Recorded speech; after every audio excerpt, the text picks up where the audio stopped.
Now, you and Tyler have just had incredible honors given to you. How is that extended to the lumberjack community and giving you all a reason to smile right now?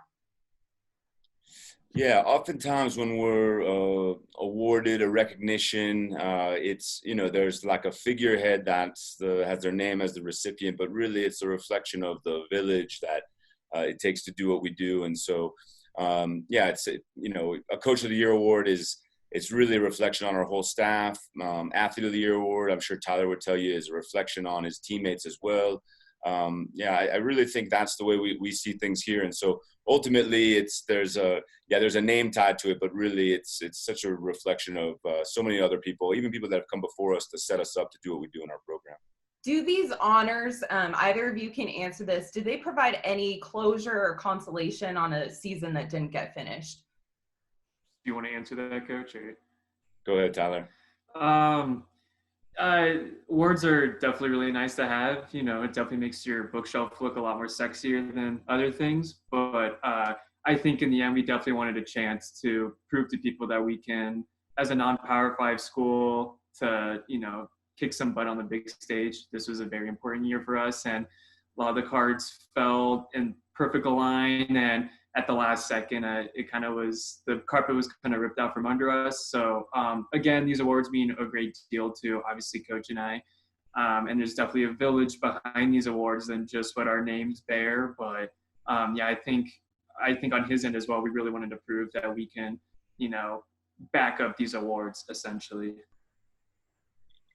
Yeah, the awards, just like the results, should be byproducts of an effort, and these were tough ones, I think, for us to get because they didn't have those single moments that we've been training for. And while it's nice to be honored in this way, I'd trade this over and over again for us to get to finish this thing. I can understand that for sure. Now, I know, Coach, another thing that we talked about the last time that we spoke was not getting caught up in the talk of other people. We had spoken just after your program had been ranked #1 in the nation. And you talked about just how you had a team of people who were experienced in not getting caught up in other people's talk. How have you seen that demonstrated in Tyler? Yeah, it's a daily occurrence here that we keep centered, what we're doing. And I think when we had that interview earlier, I was telling you that, we had great practice doing that, in the last few years in the fall, all fall long. The same ranking that ranked our track team #1, the equivalent of that in the USTF CCCA, had our cross country team ranked, first, I think, like for a couple years in a row, almost like week after week. And so we had to get really good about not even talking about that stuff. A ranking would come out and we'd go to practice and you wouldn't hear anyone say the word polls or rankings. We'd go weeks and weeks without anyone saying that. And so that was a good kind of test for our athletes. What are we focused on? So Tyler was raised in this system and cut his teeth in this system. And so he, as a fifth year, exemplifies it better than anyone. I mean, he ran 13:16, one of the fastest 5,000s ever run by a collegiate. And, the first things he wanted to talk to me about are, okay, how are we gonna be ready to go at the national meet? I mean, he was polite and respectful for the fame and the hype and the media and all the things that happened in the days and hours after that. But immediately he was just focused on getting back to work and how he could be better for his team. Now, let's take a look back on some of the highlights that you did have throughout maybe the indoor season. So the last meet that happened collegiate meet was the Big Sky Indoor Track and Field Championship in Pocatello. At the time, you didn't know that was going to be the last collegiate meet this year. What were the highlights within that championship and within the indoor season for both of you? So one of the things that we wanted to do was we wanted to see if we could get one last group into the national meet, and that was our DMR. And so that first day for me, it was I need to put in effort for just a team aspect. And it was, on a personal note, the last time I held a baton was in high school in a 4x8, and a lot of my teammates would scuff at my 4x8 performance from high school. So I kind of knew going into college there's no way I was ever going to hold a baton until Smith told me in Pocatello during my 5th year that I was going to hold a baton.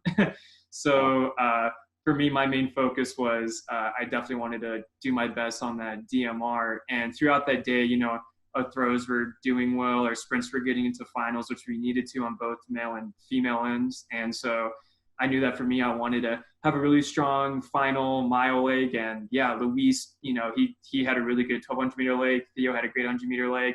Our freshman Koa had a stellar 400 leg, and handed the baton off to me, and I wanted to give it my best and try to run the fastest mile I ever could on a wooden track. And yeah, I think we broke what was like a Big Sky record there, but yeah, we just missed the national meet by a few seconds. But I definitely wanted to try my all out on that mile leg. And then the next day I had the mile and 3K, which for those I just wanted to put up points for the team so we could definitely secure a Big Sky championship. So for me, it was just focus on what can I do to help the team more than, I have to prepare for New Mexico. That was just the furthest thing from my mind. So, you know, in outdoors, we got beat by a little bit from Southern Utah. So I think that helped fueled our expectation on trying to win this indoor title for us in Pocatello.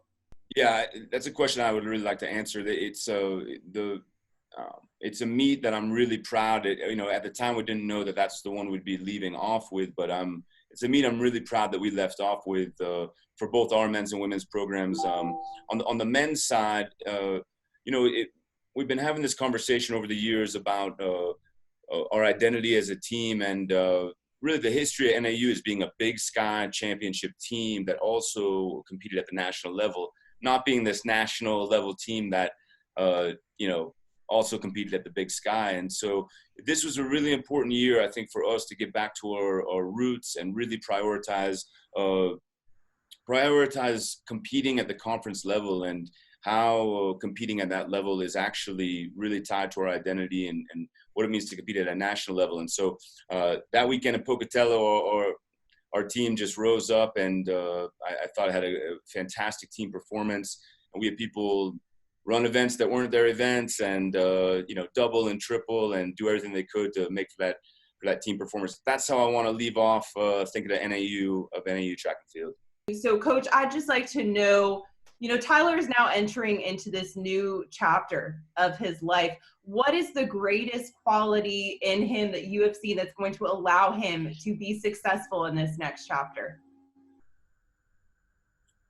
Yeah, Tyler's such a special guy, and he's represented himself and his family and NAU just so well over his time here that whatever he does is going to be fantastic. I think those qualities that you're asking about, Tyler's got a very natural joy in what he does, and I think it's particularly in distance running, that's something that you need. Tyler's really connected to his mission and what he wants to do. If you asked him, it hasn't come necessarily easy all the time, but kind of that process is what's made him into who he is, which is undoubtedly, you know, maybe one of the best distance runner to ever come through our program, and certainly one of the best distance runners ever in the history of the NCAA. And so I think really important is that he continues to keep his ownership of his process, but also his joy as well. Now, Tyler, looking back on your time at NAU, what would you say was the greatest lesson that you learned under the leadership of Coach Smith that's going to allow you to be successful in this next chapter? Oh boy. Coach Smith is he's a very smart critter, I would say. So there's a lot of lessons that he has instilled on me and my teammates that I would take forever. But I think a lot of it is just don't underestimate yourself and don't underestimate your competition. There have been many times where I went into the national meet with #1 time, and I was thinking, this is going to be easy. I'm the fastest dude in the whole entire thing, and I was blown out of the water. And so I think just him saying like, hey, like this is a very finite time, but also you should make sure that you should respect the other people that are in this competition too, because they're just as good as you are. That's why you all qualify in the same place. So I think it's just respect with oneself and respect with the competition. Yeah, I'm sure that's going to allow you to be very successful going forward. And it's great to hear what you were able to learn under his leadership. I thank you both so much for your time. And again, I'm really sorry for how the season ended, and I can't wait until next year, hopefully when things are normal again and, get back to what you do best. And I just hope that you both stay safe during this time, and just grateful that I got to speak with both of you today. Yes, thank you so much. Absolutely. Yeah, And congratulations again to both of you for your well-deserved honors. All right. Thank you Thanks so much. much.